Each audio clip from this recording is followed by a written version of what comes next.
This is Deep Dive into Joy, and I'm your host, Gina Richner. Hey, Joy listeners, it's your host, Gina Richner. Welcome back to Deep Dive into Joy, the podcast where we talk about our own personal testimonies, how God shows up for us in our everyday lives, health and wellness, and journeying through the Bible. I'm so glad to have you guys here with me today. Before we head into today's episode, I want to share today's sponsor of the podcast, and that is DEEPDIVE Official. So DEEPDIVE is an all-around scalp health and care and hair growing business. So they have all sorts of things that you guys can check out on their website, but their products are clinically tested, they're science-backed, expertly curated, vegan ingredients, and they are community loved. There's lots of reviews that you can go check out. And what I really wanted from them was just being able to grow my hair back because it's thinning and it's just brittle and breaking all the time. So I was looking for a hair care product that was all natural ingredients. I didn't have to worry about what I was putting in and on my body, and it really does work. So if you want fuller, thicker, denser looking hair in as little as 6 weeks, then I would recommend trying their hair serum. I've tried it and I have little baby hairs growing back already. I've been using DEEPDIVE for a long time, probably since they first came out, and I am able to back that it actually does work and grow your hair. But they have other products out there that I love, like their shampoo, their conditioner, their hair vitamins, which they just revamped. You only have to take 2 vitamins a day for that. Their whipped hair mask, and 2 of my favorite products right now is the Scalp Reset. It has these little micro beads in it that just cleans your scalp, removes any buildup or dandruff. And their other product that I'm loving is their leave-in conditioner, which is also a heat protectant, and I use a ton of heat on my hair, so I really love that one. You guys can visit my link. It's www.diviofficial.com/deepdive, all capital, and that's going to get you 15% off your order. I'll also put the link and the code in the show notes so it's easier to find. But I also list them on my socials, Facebook, Instagram, TikTok. They're all listed under there. So don't let your hair and scalp go another day without DEEPDIVE. So I'm excited to sit down today with Jane Thomas, and she's a chaplain. She is the director of Freedom House. So Jane has served the Lord for 35 years, which is amazing. And in 8 of those years, she was a chaplain in the state correctional system. So this is where God grew her heart for those who lived a life in survival mode and trauma, lives filled with hopelessness. It was her volunteer work at the Clearfield County Prison in 2015 that changed the trajectory of her life forever. So the rotating doors of women returning again and again from addiction and brokenness was more than what her heart could bear, and something had to be done. It was from this place that Freedom House Women's Residential Recovery House was birthed. The house is in its 3rd year of running, and we are seeing God restore many broken daughters into a beautiful life of hope and wholeness. We're going to talk about the drug epidemic, the importance of a healthy support system, and what we can just do as a community. We're going to talk about Freedom House. So everybody welcome Chaplain Jane Thomas to the podcast. Hi, Jane. I want to welcome you to the podcast, and thank you so much for coming on with me today. Well, thank you, Gina. I'm excited to be here with you today. So I like to ask every guest, what is your favorite drink? Well, it's probably going to be Propel. Propel? Yeah. Any flavor specific or just Propel? Probably watermelon, I would think. Yeah. So I just want to deep dive in with you because I said in the intro, are part of Freedom House, and we're going to go over all about that, and if you can explain it all to my listeners, but I first want you to share just a little bit about yourself and your testimony before we head into that. Oh, wow. Okay. Well, I've always had a heart for women that struggle, probably because I was in the struggle myself. Excuse me. I grew up in a very dysfunctional family. Very loving mother, very loving. But, she was trying to raise 4 children on her own. So there was just a lot of, my father was an alcoholic. He was very violent. You know, I saw my mother get her teeth knocked out of her mouth. But before that, I remember, my earliest remember of trauma was my father was in the Army, and him and my mother had gone to a party at a friend's house, and they took us with them. I imagined myself to be about 4. And so while they were at this party, there were a lot of older teenager people there too, like young adults. And I was sexually assaulted by 3 teenage boys that night. So the trauma began. You know, how do you articulate that to your mother or your father? How do you know, I didn't even know what that was. So that was a lot of my survival skills came from that as life went on, because then I came from an alcoholic father who was never there, who was mostly absent, who would just come and go every now and then. Maybe 2 years would pass before he would pop in. And just very cruel to my mother. So I learned that men weren't safe. And because my mother had to work so much to support 4 of us, and my sister and I laugh, we always say that we were free-range kids, you know. I mean, back in that day, it was a different time. You kind of were, yeah. Yeah, it was a different time and place back in the day, but we were very much free-range children. So what I learned was men are not safe, and you take care of yourself. You know, it wasn't an affectionate family. You know, I wasn't told that I was loved or had value or any kind of skills, or, you know, I just was a free-range kid. And so, of course, I grew up as a teenager and just really got hooked up with the wrong people at a very young age. Like, I was 12 and they were 17. So, wow. You know, you kind of do that when you live in the country. Mm-hmm. But got involved in things that were, you know, way too involved for a person so young, and just was very rebellious and very wounded and very rejected, and got into the party scene. And then I ended up getting pregnant when I was 14 years old. So at 14 now, I'm pregnant, I'm in high school, and went on to have my son when I was 15, and I ended up marrying the father of my child.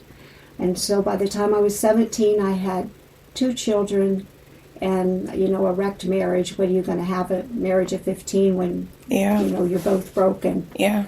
And so my life just really from that point spiraled out of control.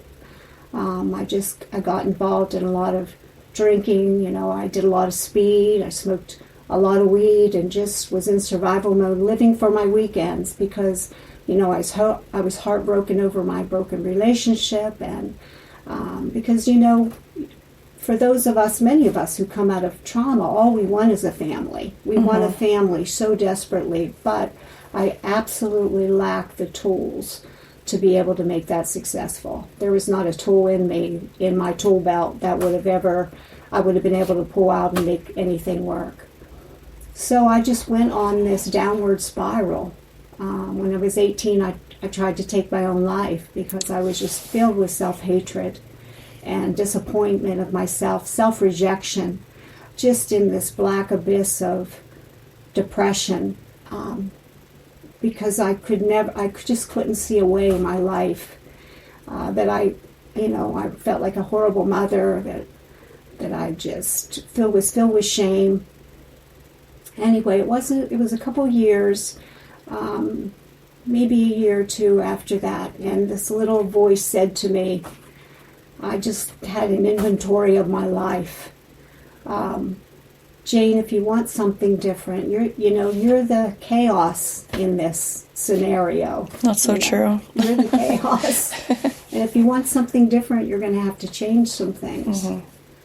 So it was in my early 20s that I stepped away from drinking. I stepped away from alcohol. I stepped away from the drugs, and all the people associated to it at that time. I didn't realize that that's one of the very important steps to recovery, but God knew what it was, and so I just began that journey, and it was probably about 2 or 3 years later, in 1988, I got restored back to my husband, and we were both really trying to have, a family and a relationship and make better choices, both of us. And so in 1988, I got pregnant with my third son, Levi, and I showed signs of miscarrying. And my mother had just got saved, and she said, Jane, I just want you to come to this little Bible study and just come and see what it's all about. I've been searching for God in the meantime and found religion, and I said, Lord, if this is you, I don't want anything to do with it. I wanted an encounter with Him. And I was just really disappointed because, I was kind of a hippie person, so I didn't fit the quote-unquote look of church, I guess. Right. And so I was just very disappointed. And I said, Lord, if this is you, I'm going to give you a big no to that. And it was probably about within a year, my mom invited me to that church. And I was so backward, Gina. So backward. Like I could not make friends with people I didn't know, and it's not that I was a snob. I was just so fearful and knew immediately no one would like me. I already had that was from all my rejection and stuff. I just had assumed no one would like me. So I said, okay, Mom, I'll go, but don't let anyone pray over me. So I walked into this little church, and it's just a little Bible study, maybe 20 people, and they're worshiping. And Gina, I never heard people worship like that before. Like they were worshiping with their heart, and they were lifting their hands to Jesus and calling on Him and worshiping Him. And immediately my heart connected. Immediate. There was an immediate connection. And I didn't even know what was happening. And the pastor came over and asked me if he could pray with me, and I said yes. So that night I gave my life to Jesus. Oh, I love it. And I've never looked back since. So He's had me on since 1988. I went on to have my son and then a daughter. So you didn't miscarry? I did not miscarry. Okay. So I always tell Levi, I always call him Leviticus because it's a tribe of praisers, that he led his family to salvation, because it wasn't soon after that my ex-husband, he's my ex-husband now, which I'll explain, led us to the Lord. So beautiful. Yeah. So for a while it was very, very good. And then my ex was in a horrible accident. He had his neck crushed by a forklift, and it almost killed him. So he had all this damage into his neck. So the enemy, he's always around to kill, steal, and destroy. So he had to have extensive surgery done on his neck, and he ended up becoming addicted to drugs. And it literally destroyed our family. So I was just heartbroken and devastated. And do you think that was a problem on the medical system as well? Him becoming addicted? Yeah. Because, the doctor that prescribed him was later arrested for selling narcotics. Okay. And that was back in the day where it wasn't as well known, so they gave that medication to everyone, and now they found out later how addictive it was. So it's very sad. I mean, we have a really good relationship now, but I was devastated by that.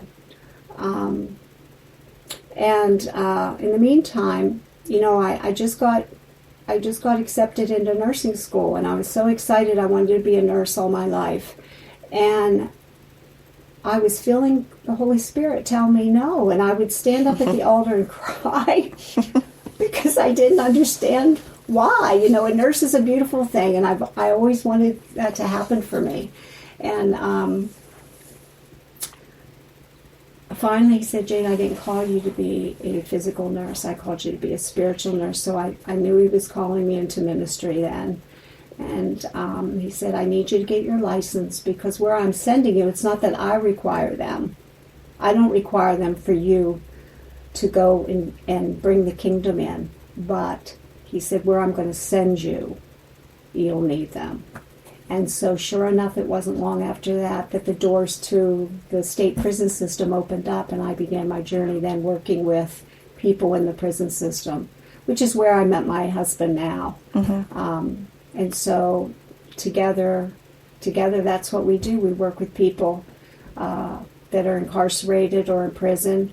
And to me, I look at it like this. The enemy robbed me something very precious to me in my life. So this is payback. Yeah. Amen to that. Yeah. I guess I can say that about this podcast. You try to take my life, and this is payback. Yeah. Yeah. Exactly. So, I work with a lot of women in recovery now. And, a lot of them come from being in prison. A lot of them come from, all of them are out of addiction. And so it's just having been there. And you and I were talking a little bit, knowing when you're in a season, or you're in a season in your life where it just feels hopeless. Mm-hmm. And here comes God in all his glory, that he transforms something that was meant for destruction into something beautiful. But even the correctional system is so broken. Oh, it really is. I mean, I just had an uncle come out from DUI, and brother-in-law go back in for drug addiction. Yeah. And it's like, go in, then, come out. There's nothing for them on the other side. Well, and there's nothing for them while they're in there. Exactly. There's nothing for them while they're in there. Absolutely horrible. And then it's like, everyone's like, why do you keep going back? And they're filled with hopelessness. Yeah. There's not an opportunity. And it's a vicious cycle, because, and I'll just use my girls as an example. Once you get a felony, it's hard to get a job. Mm. And if you can't get a job and pay your fines, then guess what? You're going to go back to jail. Yeah. And if you lose your license, guess what? You can't get a job to pay your fines, so you're going back to jail. Like, it's a vicious cycle for them, filled with hopelessness. There's no restitution in there. There's not any positive way that it reflects a rehabilitation in any sense of the word. And so when I retired, I came home to take care of my mother, and I started volunteering up at the Clearfield jail, and I was devastated by the revolving door of young women, Gina. Oh, I'm sure. Young women just returning, and it broke my heart, because I understand the feeling of hopelessness. I have been there. And I said, Lord, there has to be a solution. There has to be an answer, which we know it's him, but they don't always. Some of them, I've seen generations of women now that have never been taught a thing about God. Wow. And it's very sad. So they not only don't have any tools, but they don't have the one who can restore everything to them. And so it's almost like we need a worship team just to be doing prison ministry or jail ministry. Yeah, exactly. So, sometimes you can get access in, which is great. Not so much now, but I used to go in and do that. I used to run a recovery group and a Bible group and do worship and have Sunday church. But it's really, sadly, almost been closed off now. So the little bit that they did have, now they don't have anything. And that's awful. It's horrifying. Sometimes we were the only support that they would have when we would go in there. So it's very discouraging. But a lot of, I don't know if a lot of people may know this, but Clearfield County is the 8th highest in drug overdose of all the counties in Pennsylvania. Now think about the big cities that we have: Pittsburgh, Philadelphia, Harrisburg. Clearfield County is 8th highest. That's so sad. In drug addiction, and we have no resources here. Women are twice as likely as men to struggle and suffer with PTSD. And women, especially those who've been sexually assaulted and abused, 7 out of 10 will turn to addiction. So now you're going to put that woman who's in survival mode, maybe most of her life, maybe comes from a lot of dysfunction and has no healthy tools, is struggling with PTSD, has been sexually assaulted, cannot overcome her addiction, so you're going to place her in a rehab for 30, 60, 90 days and now say, okay, now get it together. Yeah. There's nothing in that plan that's going to work, because all of that trauma is found in our spirit, in our heart. Mm-hmm. And that'd be great to just have a team of pastors just doing deliverance the whole time. That'd be amazing. Well, actually, I work with some that do, and we actually have a trauma coach that works with our girls every week, and she's wonderful. And that's why I believe that, we're able to see a lot of healing, because we're addressing the issue. We're not just Band-Aiding it. Yeah. I know for my own life, I had to address those things. They were very painful memories. They were very painful. It was a very painful and very sad life that I And then had. you're afraid to voice them because you're afraid of what other people are going to think of you, or... Oh, absolutely. Like you said, it just brings up all the memories again. Yeah. And well, absolutely. And if you've been sexually assaulted or abused as a person, you lose your voice. And that's why for many of us, myself included, I couldn't talk to people. I didn't know how to handle conflict. I didn't know how to have conflict resolution. I didn't have any of those skills to be able to propel me into success in life. And it all was stemmed from my trauma. So I had to develop those things and learn those things. So until you've done that, like yourself, I feel like we come through healing so we can lead, we can go back in the darkness is what I call it, go back in and pull our sisters out and help them find healing, help them find truth, help them find what they need. I mean, we're commissioned to do that. Yes, we are. Jesus has commissioned us in Matthew to go and make disciples, to go and bring healing, to go. And I think a lot of my frustration comes from even the church body. Like a lot of our people that come out of addiction don't go to church because they don't feel accepted. They don't feel welcomed. It's so true. And listen, I've heard pastors say, sadly, and this was in Philadelphia though, but I would have guys going to leave the prison and want to get hooked up somewhere. So I would call different places to see if there was a group of men that could disciple him while he got out, help him get on his feet, help him make connections, help him get a job. And the pastors would say, we don't want them here in our church. So wrong. Isn't it? Like, we're a awful. hospital. Yeah. That's Yes. what we're for. It would be wonderful if we would all work together. And churches are gifted many times in different areas. Well, let's all work together and bring the fullness of Christ into our communities, because our communities need them, Gina.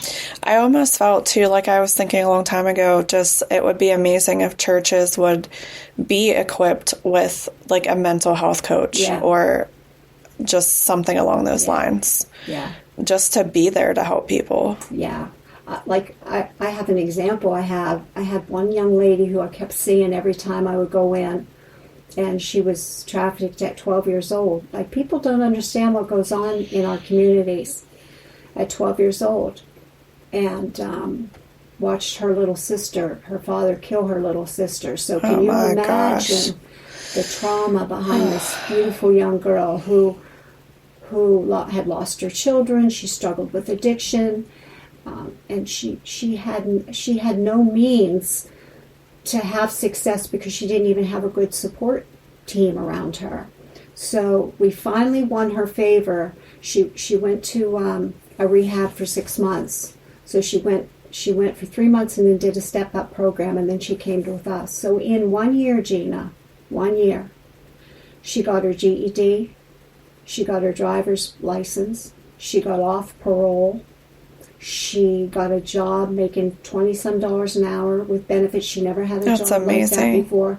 She took college classes, and she got her children back in a year. Wow. And that's just because it's not that we're anything spectacular. We're just doing what you just gave her the resource. We gave her the resources. We gave her the support. We gave her a safe place to walk it out and get some time under her so that she could go through, her spiritual healing, her physical healing. She could acquire tools and begin to feel confident about herself.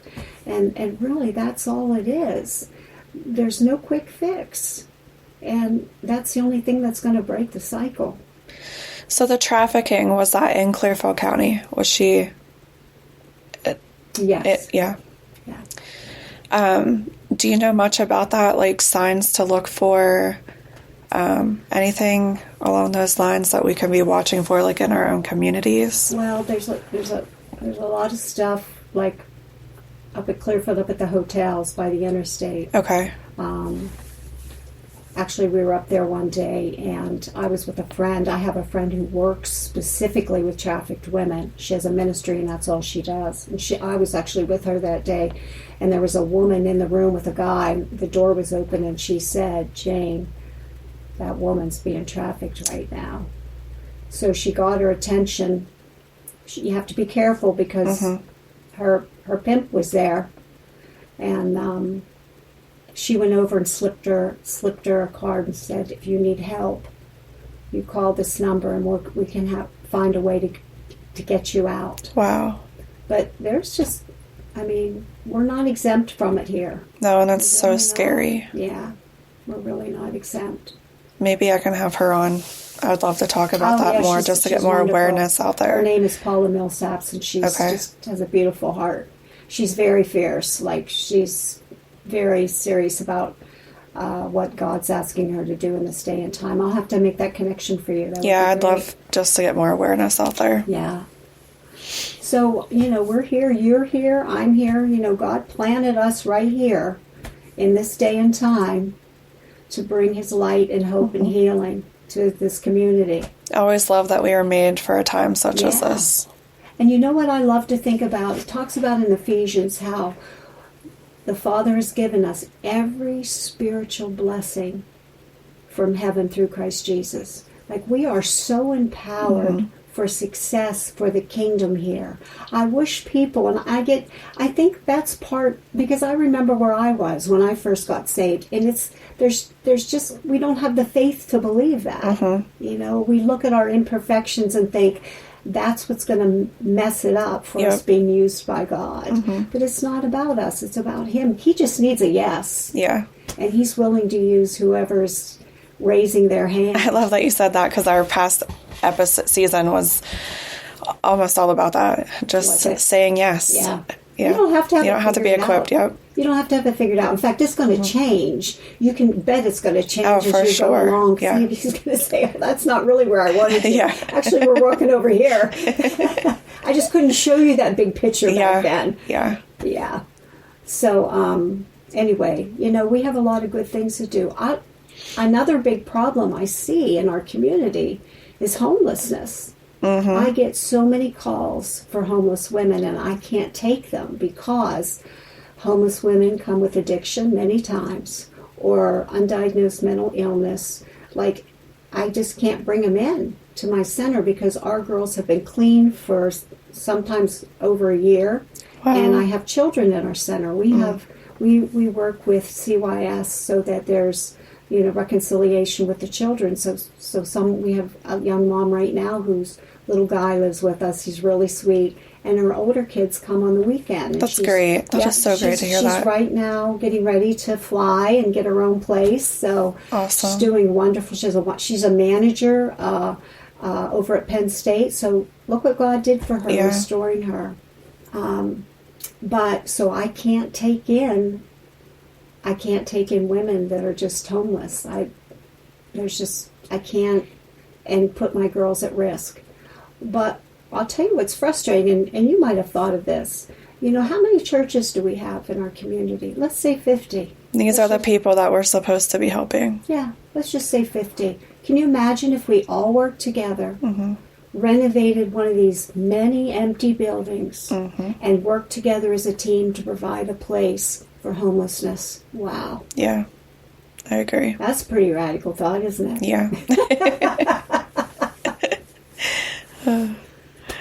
So there's a lot of work for us to do here. There really is in our own community, but God's faithful. So, if He's a restorer of all things. He's a restorer of all things, and it's always what I tell the girls. There's nothing too big for Him. Mm-hmm. In fact, He loves to take what the enemy meant for evil and return it for good. I love that verse too. Yeah. So can you talk a little bit more about Freedom House, like where it is, how it came about, what you do, all the things? Well, I really, from working in the prisons, just grew a heart for the incarcerated, because I heard the stories behind them. And when you hear that kind of dysfunction, like one of our guys, when I was up in Philadelphia prison, I worked in the state prison up there, so that was maximum security prison with 5,000 inmates. Yeah. One of the guys that was on my church team, just a young man, he was in jail, his dad was in jail, and his grandfather was in jail. And from the time he was 6, they used him as a mule. 6 years old. So those generational curses that I like to talk about too. And he was in the car one day with one of his other uncles, and a rival came up and shot him right in the head in front of this little guy, 6 years old. Oh, so you don't ask yourself, why are they doing this? Mm-hmm. You say, why not? Of course, that's all they know. What do you do with that kind of stuff? That's trauma that's embedded in the very heart of who you are. Mm-hmm. And so John and I, my husband, we ended up adopting 5 children from foster care because our hearts, especially boys, we wanted, because number one, they never get a home, they age out, and we wanted to give someone a chance. So that's beautiful. Yeah. So now we have 9 children and 16 grandchildren. So we're busy. Wow. Yeah. Yeah. But and my friend Brittany is a manager at a foster care center, and she's all the time. Yeah. She carries it on her sleeve because she's just like, it's so disheartening and sad in that part of the world too, because they can't find anybody to take these kids in. No. Yeah. There should be no one in foster care with all of our churches. There should be no one. That's so true. Especially these children, they didn't ask for any of this. They're the innocent ones that take place in all this. And look what happens then, as we see in our population that's in prison. Like, that's where all of this stuff comes from. So we have to be willing to be a vessel that brings healing. Mm-hmm. So anyway, I came back here after we retired. We came back here, and I really felt the Lord challenged me to go up to Clearfield County Jail. And as I said earlier, I just saw this revolving door of these beautiful women that were just filled with hopelessness, absolute. This was going to be their life. And I heard the Lord begin to press upon me the need for a home. And so before COVID, I started to look, and then COVID hit, so that put the kickers on everything for a while. But in 2022, then we found a CMA church in Osceola, and we bought it and began the renovations and to turn it into a facility. So we just wanted it to be a place where women could come and be at peace, and that the community would rally around together with them and just have healing into our life. So we have a lot of programming there. They're there for a year, and there's a parenting class, there's a budgeting class, there's a life skills class. Obviously there's a Bible class, and they have to go to church. Sometimes there's a class individually for them, depending on their, like if they have a sexual addiction or something else, we work on specific things like that. They see our trauma coach once a week. There's a licensed drug and alcohol guy that comes every Monday night and runs a class for them, and then they're in a 12-step a faith-based 12-step class every week. So we try to keep them filled with stuff. Yeah. Plus they do community service, so they go to St. Joe's every week. Some of them have been through there, so they're able to take back hope because they were there and now they're here. And so sometimes we get people from there that want to come, some ladies, and come to our program. So it's exciting. There needs to be more. Yes. We keep it small for a reason. I was going to say, do you have a max number? We have 8 beds. Okay. Because sometimes we get kids, so we try to keep it to 8. And plus, we want it to be very family-oriented. The women feel like family. Some of them, this is the most family they've ever had. So we keep it small for a reason. I think when you start to get big, and this is just my own opinion, but I think when you get big, you kind of lose that, and there's more opportunity for mayhem. That's true. Yeah. They get random drug tested every week, which they love their drug testing. It's like accountability. Yes, they love it. And so, we've had several girls graduate. We've had one woman graduate that was a beautiful writer. And you don't know your gifts when you're in trauma. Right. You don't know who you are. And here she was, this beautiful, beautiful, gifted, beautiful poetry she wrote. Just exceptional. So actually a ministry, she was also trafficked. And another ministry found her through us, and she's actually taking classes now. She actually wrote a book because he was a publisher. That's so cool. So he published her testimony, and just beautifully written. And he's going to use her. He's opening a facility in Florida just for trafficked women. So it'll be for trafficked women and their children. And he's going to hire her as one of the house managers there. So look what God has done. That's restored amazing. Her family to her children to her. She's just beautiful. She just returned to the Philadelphia area, so we miss her dearly.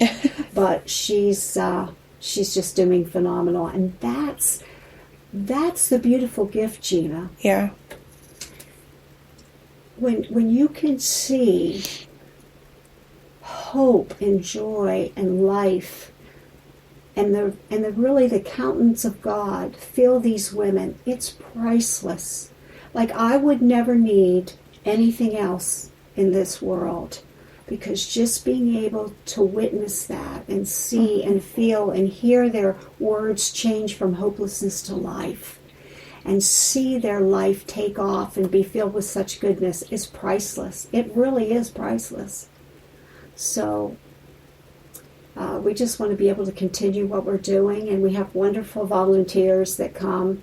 Actually, we just opened a thrift store there. Okay, so, that's cool. A little plug, guys, if you're looking for furniture. Okay. It's Freedom House Furnishings in Osceola. So so it's just specifically furniture, nothing like clothing, anything. Too. Okay. We have that too, but we try to keep a lot of furniture. There's no funding for what we do. There's no funding at all. There's nothing. So we had to find a creative way to bring finances in, and so we opened this little thrift store. It's all on a donation.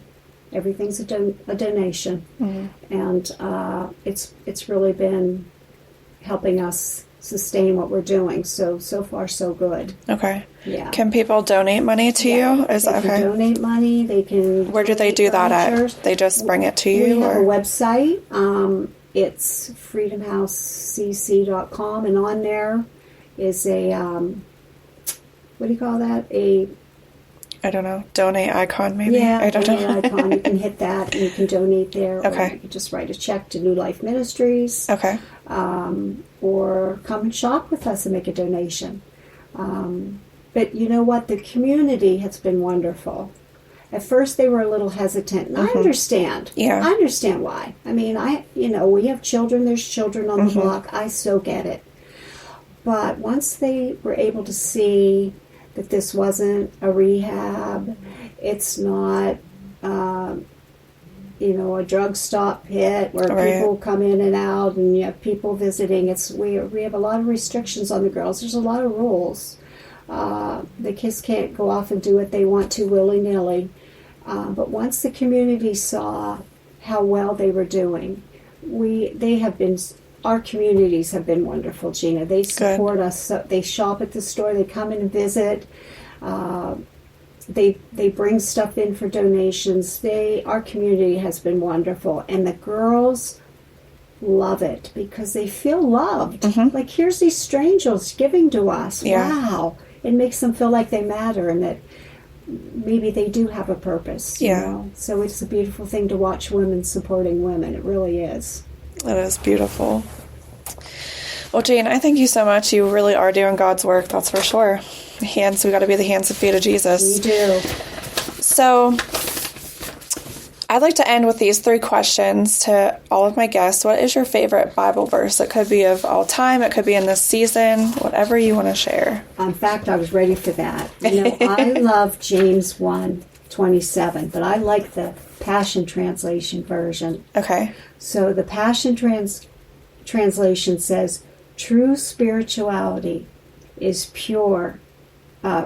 True spirituality that is pure in the eyes of Father God is to make a difference in the lives of orphans and widows in their troubles and refuse to be corrupted by the works of the world. And I love that. Like, we have to help each other. We're all in this together. Mm-hmm. All of us, God bless us. We're not going to be perfect till Jesus comes, Right. So we all struggle with stuff, but we need to really help each other. It's so easy to be divisive. Mm-hmm. So easy. Or stay isolated. Or think you have nothing to offer. Mm-hmm. Oh my gosh, God didn't create garbage. He creates everything with purpose. Mm-hmm. Everything in creation has purpose. How much more do you have purpose? Yeah.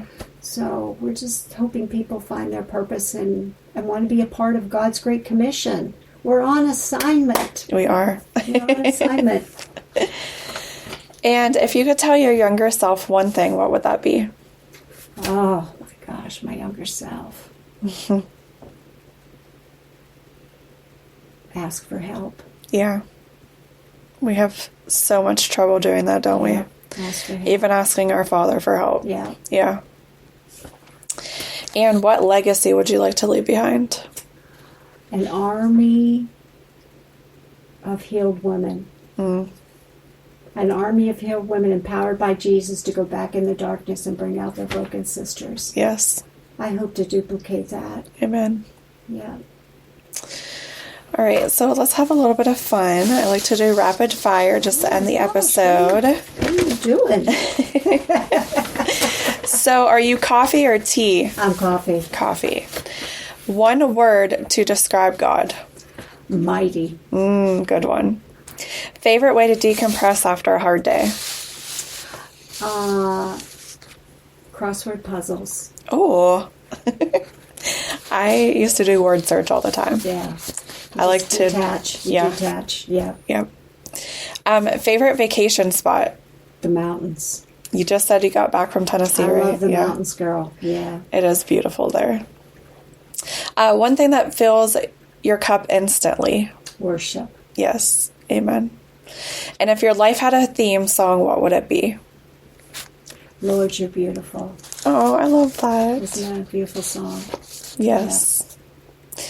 All right, Jean, thank you again so much for being on to me today. It was a pleasure. This is our first time meeting in person. Jean, I had a wonderful time. I know. Thank you so much for having us, or having me. I love getting just to make new friends and getting in our community. It's really cool. Oh, but I can see where you're an intricate part of all the stuff that God's doing here, girl. So, thank you. Yeah. Thank you.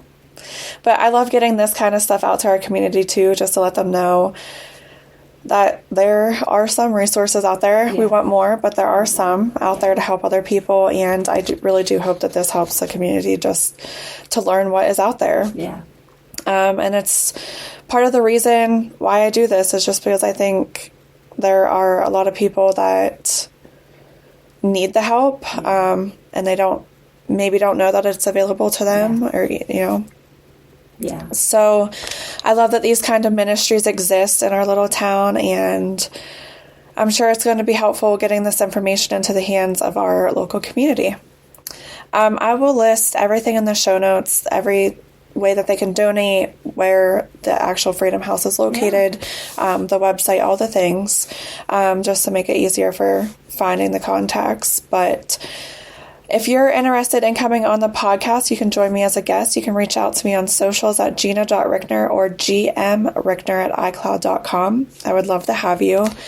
You can also hit the download on each episode and the follow button on whatever platform you listen on. You can leave a review on Spotify and Apple Podcast. Like I said, I'll list the links and the codes, everything that you didn't know in the show notes, so you can look over that. And I just, again, thank you for my audience for tuning in today. And as always, go out and find the joy today. Bye, friends.